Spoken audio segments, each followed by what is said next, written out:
Purihin ang Panginoon. Po, ito po ay ang inyong kaibigan kay Jesus, Brother Manny Bautista. Nandito po tayo kinahati Ason. Magba-Bible study, kinahating. Dito po sa kanilang lugar, nasa labas po ako. Ito po si Ate Ason. Yan. Yan, yung kumaway na yon.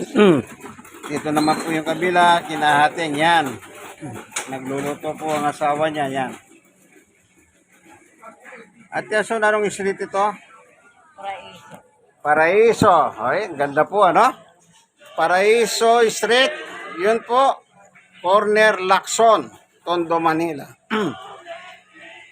Ang ating pong bibigyan pansin sa kahalaman po ng lahat, ano? Marami po kasing, ikaw ba kaibigan, meron ka na ba nakitang patay? Siyempre, nakikita yung mga patay. Alam niyo po, meron po akong sa lumang tipan do sa canonical book. Dahil wala pong canonical ito, New Testament lang. Meron po doon akong pinaprint. Ito. Ayan, pinaprint ko po yan. Sa canonical book. Basahin ko po, ano?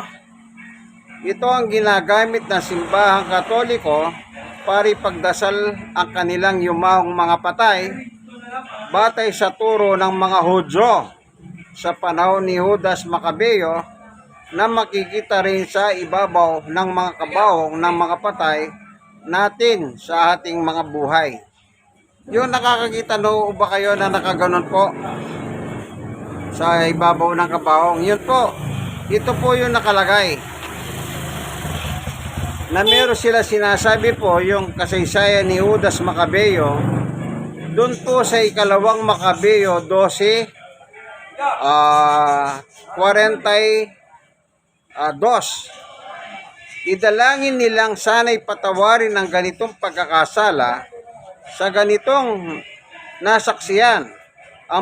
Ang magiting na si Judas ay nagbabala sa kanyang mga kababayan na umiwas sa paggawa ng kasalanan sapagkat nakita nila ang nangyari sa mga kababayang nagkasala.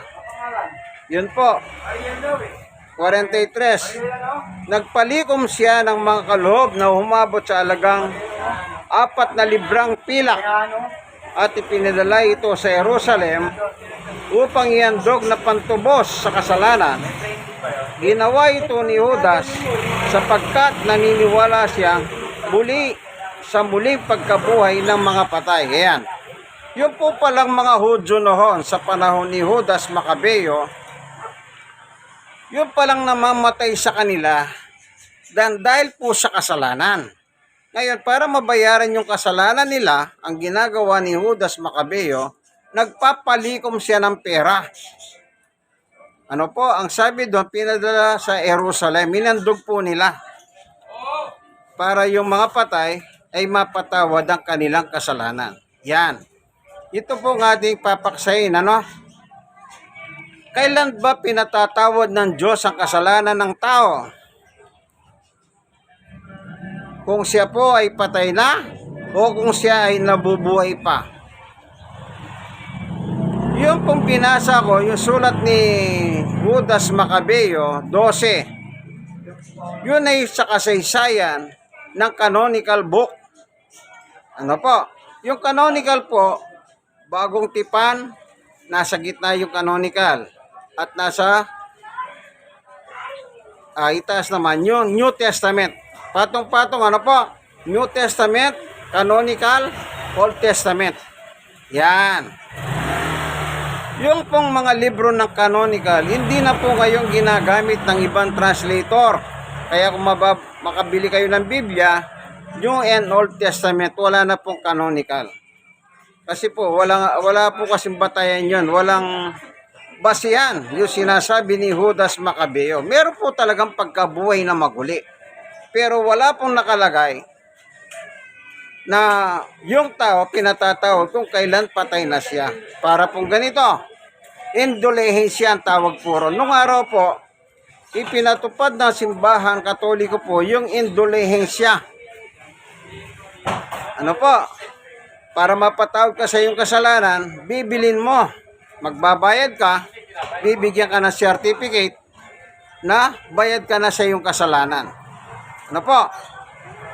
Pero ang mga lumipas ang panahon, yung mga Protestant po, sila po ang nagbunyag, ano? Ang sabi po ni Martin Luther, dapat ang ginagamit sa misa ay Biblia. Kaya magbuhat po noon, hindi na po napatupad pa yung indulhensya. Yun po yung pinagagawa nila noon ng mga tinatawag nilang papa ng simbahang Roma. Pero ngayon hindi na po, ano? Kasi nga po, lumaganap na po ang kasulatan sa Biblia. Ano po? Ayun, yan ang ating bibigyan pansin. Kailan pinatatawad ang tao sa kanyang kasalanan? Kapag siya ay patay o kung siya ay namatay na.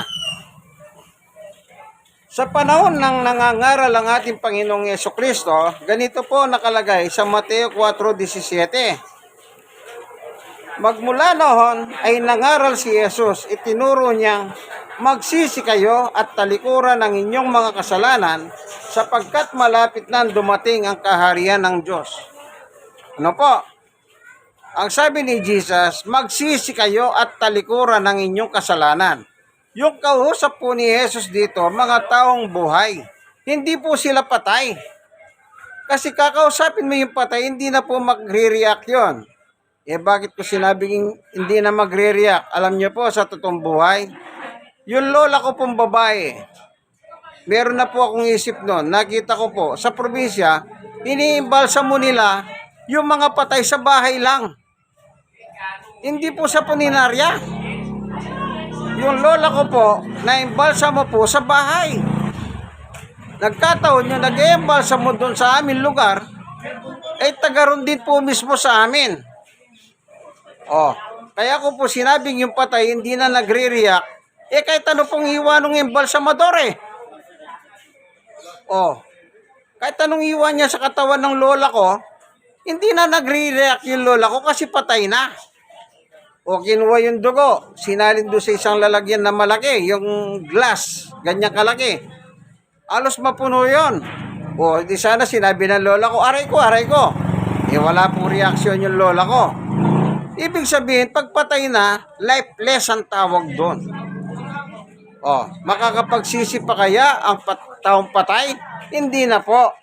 Pero yun nga nakakalungkot. Hanggang ngayon, yung libro ni Macabeo, patuloy po nilang sinusunod. Misa nakapaglibing po ako. Dito yung kapatid ni Ate Ason. Nung namatay po siya, nagipaglibing po ako. Kasi ako po yung nagba-Bible study sa kanila. Anong sabi ng pari sa simbahan? Yung pangalan ng patay, ang sabi nila, Juan de la Cruz. Panginoon Diyos, yung kaluluwa ni Juan de la Cruz, isama mo sa iyong kaharian. Kailan nangyari yon? No, patay na po papunta na simenteryo, dinaan lang sa simbahan.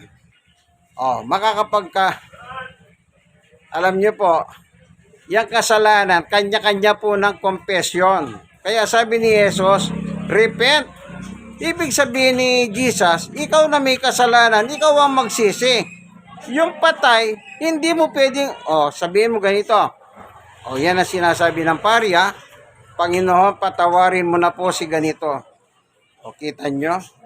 Pinamamagitan pa nila yung patay. Pero, hindi, sabi ni Jesus, magsisi kayo at talikuran ang inyong mga kasalanan. So, maliwanag po, para mapatawad ka ng iyong kasalanan, habang nabubuhay ka, ay humingi ka ng tawad sa Diyos. Meron pa po nakalagay. Sabi naman ni Juan, ang paghingi ng tawad. Kasi sabi ni Jesus, pagsisihan ninyo talikuran. Ang sabi naman ni Juan ay ganito. Sa unang Juan, meron po nakalagay dito. Ganito naman ang turo ni Juan. Ito, unang Juan 1:9. Subalit kung ipinapahayag natin ang ating mga kasalanan, patatawarin tayo ng Diyos sa mga ito. at lilinisin tayo sa lahat ng ating kasalanan sapagkat siya'y tapat at matuwid. Kita nyo po, ipagtatapat mo pala, yung palang repentance o yung pagsisisi, ang ibig sabihin ng Panginoong Yesus ay ipagtapat mo ang iyong kasalanan sa Diyos. Mahirap po bang ipagtapat yung kasalanan mo sa Diyos? Ikaw lang at ang Diyos lang naman eh. Halimbawa, nakaluhod ka, nananalangin ka sa Diyos, gabi. Oh. Babanggitin mo po yung kasalanan mo. Yun po palang ibig sabihin, repentance o pagsisisi. Ngayon, ang sayon, kalikuan. Ayan, yun po yung kasuduan ng Diyos. Hindi po ba ganon? O hindi ko na po ulitin.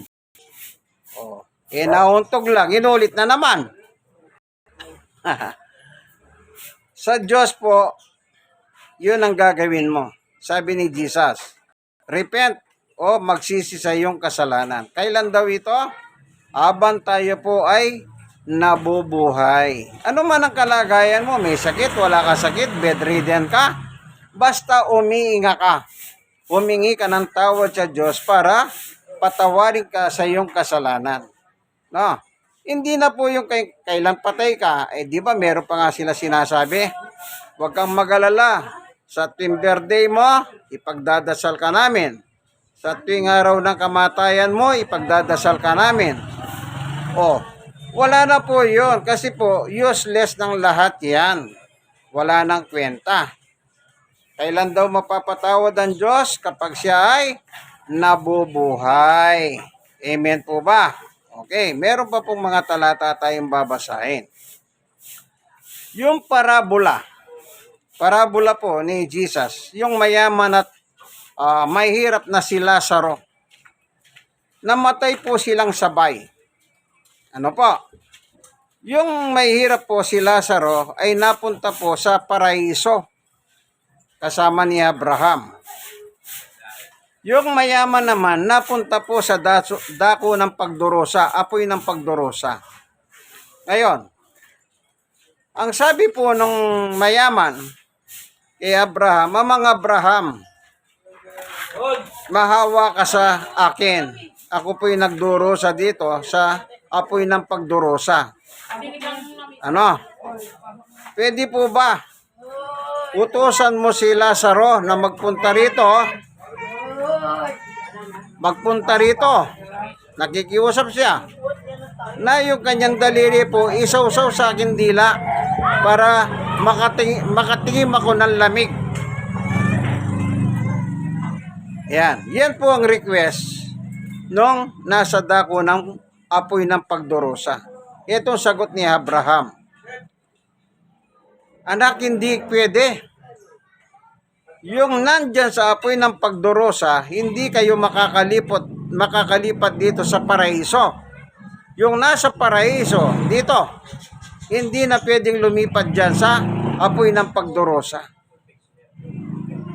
Ibig lang sabihin po, pag namatay ang tao, hindi na po naililipat sa langit ang tao.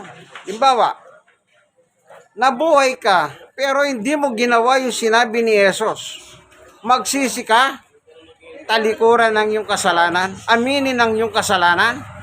Pag hindi mo ginawa yon at namatay ka, pupunta ka sa apoy ng pagdurusa, kagaya ng mayaman.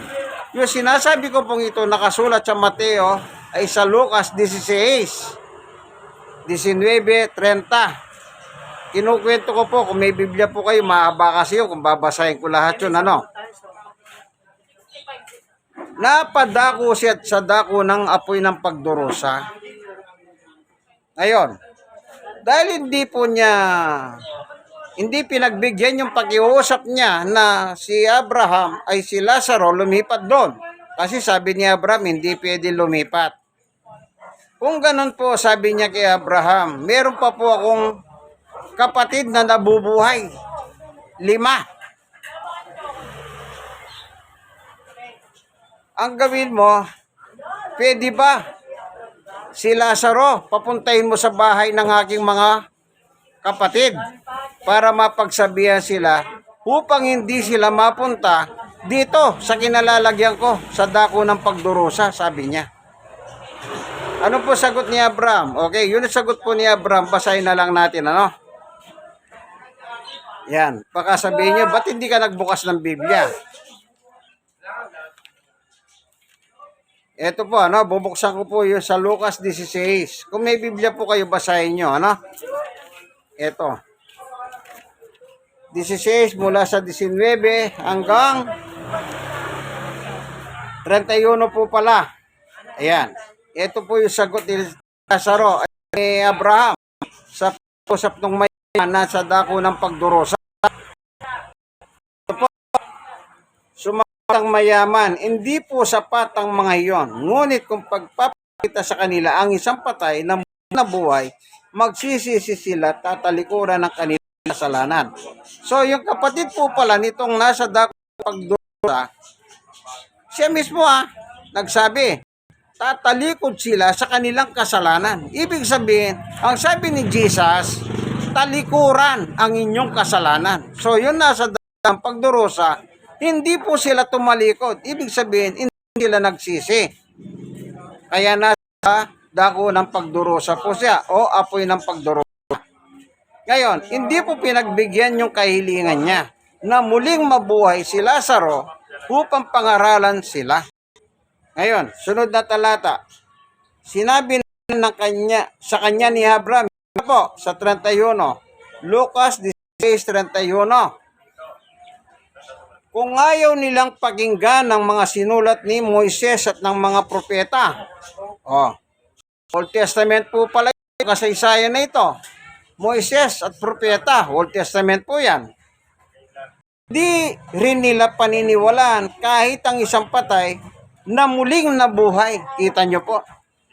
Ang sabi po ni Abraham doon sa nasa apoy ng pagdurusa, yung sinulat ni Moises, yung sinulat ng mga propeta, basahin nila.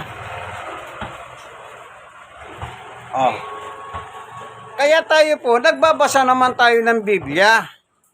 Hindi po tayo gumagawa ng sarili nating kwento. Ano po? Kung si Abraham nga po, pinababasa yung Biblia do sa mga kapatid nung nasa apoy ng pagdurusa sa kasaysayan. Lalo na po ngayon sa ating kasaysayan. Maganda pong tinatapik ito para magkaroon po ng awareness yung tao. Akala ng tao, pag pinag-uusapan impyerno, hindi totoo. Alam nyo, may nagtanong sa akin. Sabi nila sa akin, ikaw ba, nakita mo na yung impyerno? O, kita nyo po, may nagtanong sa akin na ganon. Alam nyo, nasagot ko, ay hindi ko na gustong makita ang impyerno. Kasi nakakatakot ang impyerno sa Biblia pag binasa mo ang impyerno. Ito po, ang dako ng impyerno. Bakit ko sinabi nakakatakot? Unang-una, sabi ni Jesus, ay ni Lazaro, yung narito, sa paraiso po yon, sa piling ng Diyos. Yung nandito, hindi pwede lumipad dyan sa apoy ng pagdurusa, impyerno. Yung nasa impyerno, apoy ng pagdurusa, hindi na may lilipat dito sa paraiso. Hindi po ba nakakatakot ka? Pagkatapos pangangakuhan mo, panalangin mo sa patay. Ito yung araw ng patay, araw ng kamatayan nila, ito yung birthday nila. Wala naman. Kaya nga po nasulat itong sulat ni Jesus. Para maging babala. Hindi po pwede maging mataas ang isip natin sa Panginoong Jesucristo. Kapag ganyan ang isip mo, ang tinuturo mo, na may lilipat mo pa, kinakalaban mo na si Jesus. Di palitan mo na lang si Jesus. Ikaw na lang mag-Jesus. Palitan mo yung bakla, si Luca Vega. Nag-Jesus siya. Galit ang mga Katoliko ngayon sa kanya. Dinidimanda siya ng grupo ni JPPS. Dahil po sa ginawa niya na nagsuot siya ng suot Nazareno at saka siya kumain ng osyo at saka siya pasayaw-sayaw. Hindi po ba si Luca Vega yon? Yan. Ang dapat po, basahin ang sabi ni Abraham. Sapat na po pala yung makinig tayo, magbasa. Bakit kailangan pahirapan mo pa ang sarili mo? Ano po? O tignan nga natin. Sa Revelation po, meron nakasulat sa 1:3. Pinagpala ang bumabasa ng aklat na ito, ang mga nakikinig ng propesiya nito at tumutupad sa nasusulat dito sapagkat malapit na itong maganap. O yun po, mapalad ang bumabasa, nakikinig at tumutupad. Sabi ni Abraham, basahin nyo yung sulat ni Moises at sulat ng mga propeta para wag kang mapunta sa apoy ng pagdurusa yung mga kapatid mo. Problema po. Kaya biyaya ng Diyos na tayo po, kung tayo po'y natuturuan ng salita ng Diyos, biyaya ng Diyos yan. Dahil bago man lang tayo mamatay, lahat naman ng tao mamamatay. Susunugin po ng Diyos ang lupang ito. O anong itatago mo sa lupang ito? Kahit gaano ang mga kayamanan mo rito, kahit gaano karami kakayamanan, masusunog itong lupang ito. Mapupugnaw, mawawala po. Pagdating ng araw na galit ng Diyos. Kaya habang nabubuhay ka, sundin mo si Jesus. Anong sabi niya? Kayong mga taong buhay, magsisi na kayo. Talikuran ang inyong mga kasalanan. Yan po sabi ni Jesus eh. Sino si Jesus? Ang tagapagligtas. The one and only. Tagapagligtas. Hindi po pwedeng maging tagapagligtas kung sino-sino. Siya lamang po. Ito po, babasahin natin sa Biblia. Kasi ang problema po, marami pa silang idinadagdag na tagapagligtas. Ito po nakalagay 4:12. Sabi ni Apostol Pedro, kay Jesucristo lamang matatagpuan ang kaligtasan, sapagkat walang ibang pangalan sa buong daigdig na ibinigay ng Diyos sa mga tao upang tayo maligtas. Sa buong daigdig ibinigay, anong pangalan? Jesus, ang tagapagligtas. Anong gagawin mo ngayon? Di maginig ka kay Jesus. Ang sabi ni Jesus, habang buhay ka, magsisi ka.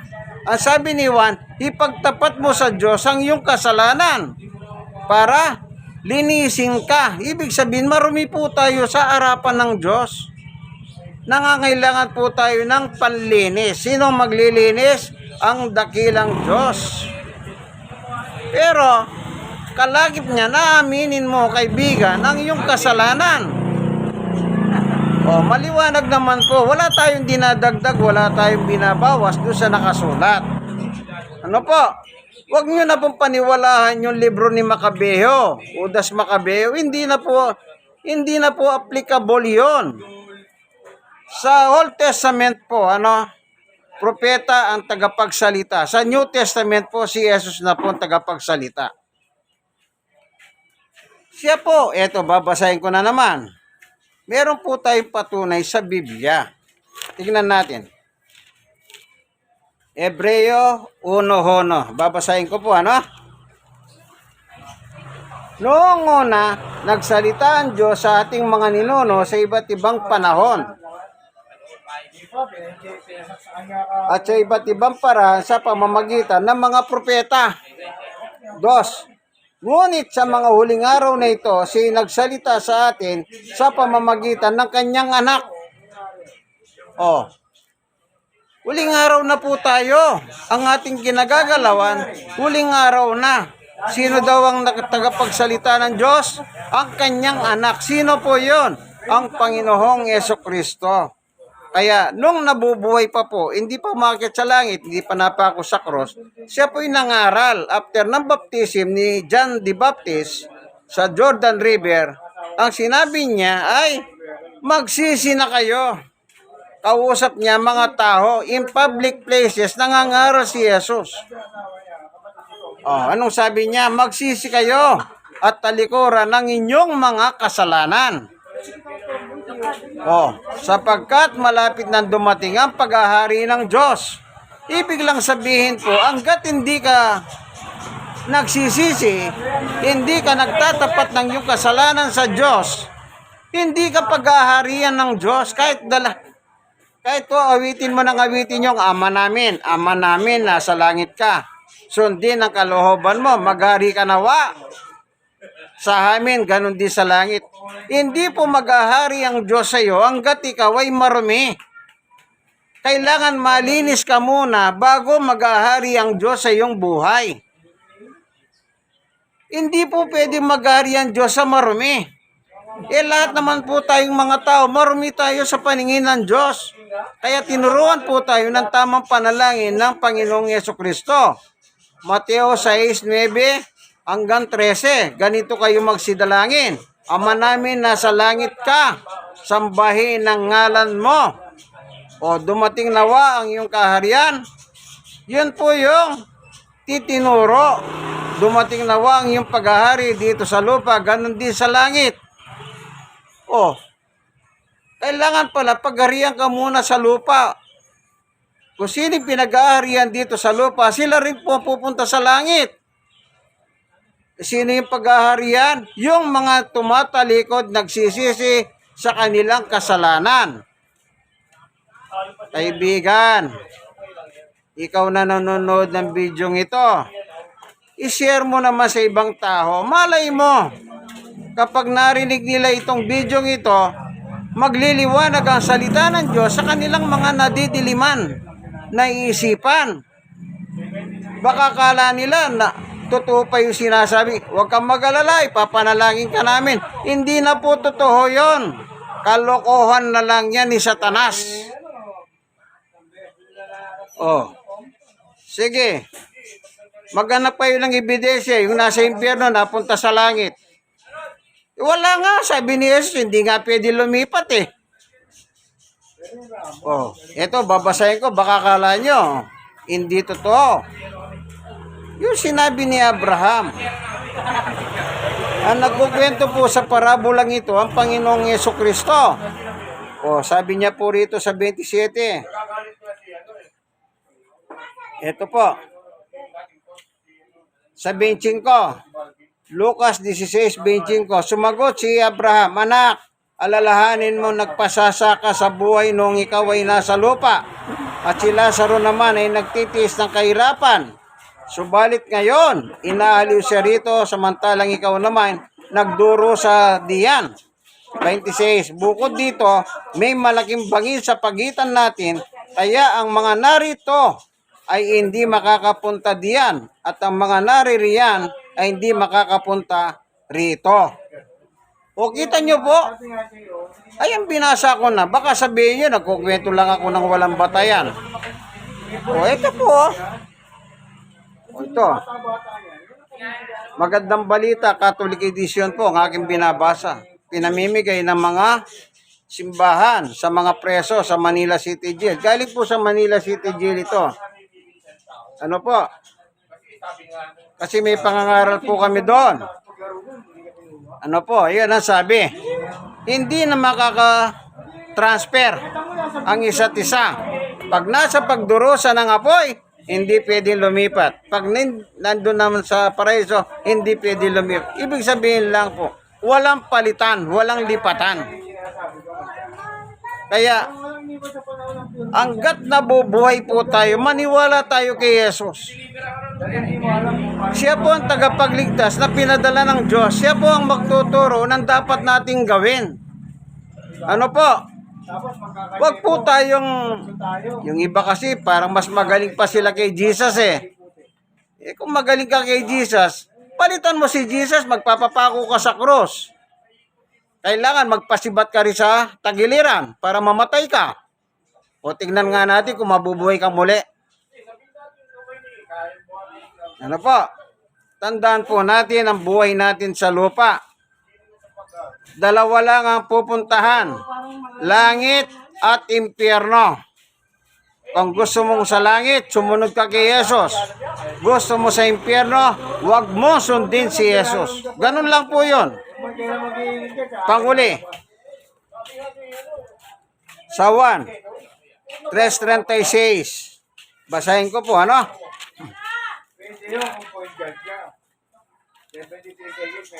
Ito po. Ang sumasampalataya kay Jesus may buhay na walang hanggan. Ngunit ang hindi sumusunod kay Jesus ay hindi magkakaroon ng buhay. Sa halip, mananatili sa kanya ang puhot ng Diyos. O sino po yung kinapupuhutan ng Diyos? Yung hindi sumusunod kay Jesus. Pero yung sumusunod kay Jesus, hindi po kinapupuhutan ng Diyos. O, dalawang bagay lang. Sumunod ka o hindi. Nasa inyo po yan, kaibigan. Hindi ko kayo pinipilit. Buhay nyo yan. Pero kung ako pagkikinggan ninyo, sumunod kayo kay Jesus. Oh. Kasi yun po nakalagay eh. Ang nakikinig kay Jesus, may buhay na walang hanggan. Yung hindi nakikinig kay Jesus, galit ang Diyos sa iyo. O anong gusto mo? Magalit ang Diyos sa iyo? Oh. Kapag galitan sa iyo, ang Diyos sa iyo, papalakpak si Satanas. Ang sabi niya, yay, may makakasama na naman ako. Kasi sa impyerno po, kasama mo na si Satanas. Pahayag 2010. Makakasama mo na si Satanas. Oh, ibig ba sabihin nililipat si Satanas, hindi kayo lilipat sa langit? Wala nga po lipatan eh. Tatandaan nyo, yung binasa ko po, yung kasaysayan ni Judas Macabeo sa libro ng Macabeo, ikalawang Macabeo, 12, mula sa 38 hanggang 45. Nakikita po sa taas ng mga nicho ito, at sa kabawong, yung nakaburol, yung nakaganyan, no? Kahit nababasa nyo po, huwag nyong paniwalahan. Hindi naman po Diyos si Macabeo eh. Ano po? Kay Jesus po tayong lahat makinig. Ito po ang inyong kaibigan kay Jesus, Brother Manny Bautista. Nasa programa po kayong ang pagbubunyag ng katotohanan ayon sa Biblia. Maraming salamat po, Panginoon Diyos, sa liwanag ng iyong pagtuturo sa amin, na habang kami nabubuhay, susundin namin ang iyong anak na si Jesus. Maraming salamat po sa iyo, Ama, sa ngalan ni Jesus. Amen. Kaibigan, minsan pa, i-share mo naman sana sa iba itong aking munting video. God bless us all. Hanggang dito na lamang po ang ating video. Amen. God is good. All the time. God is good. Amen. Amen.